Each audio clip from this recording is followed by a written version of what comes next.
ভাই এটা কি করলি তুই? তো গাইস চলেন আপনাদেরকে একটা ম্যাজিক শিখাই। তো এটা কি গন্ত ইতালিয়ান 5 টাকা। তো এইটা যদি বাংলাদেশে ভাঙ্গাই আপনার মিনিমাম হইল 600 কি 700 টাকার প্লাস পামো। अच्छा তো ম্যাজিকটা হইছে টাকাটা এরকম ধরবেন, ठीक है ধরে এরকম একটা বড়া দেবেন। ठीक है समझ गया তো বড়া দিয়া এরকম একটা বড়া দেবেন। ठीक है দ্বিতীয় বড়াটা হইছে বড়া না, বরিশালের ভাষা এটা বড়া কয়, আর শুদ্ধ ভাষা বাস। এটাকে এরকম ভাজ করবেন, 3 নাম্বার ভাজ করবেন। তো 3 নাম্বার ভাজ করে তারপর মনে করেন এই যে ডাইনাতে তালুর মধ্যে লবেন, নিয়া এরকমটা নিয়া 1 2 3 কিছু হয়েছে হয় নাই, একটাই আছে।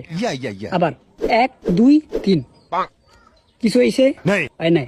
তো 3 নাম্বার যে কাজটা করবেন, 3 নাম্বারে বাম হাত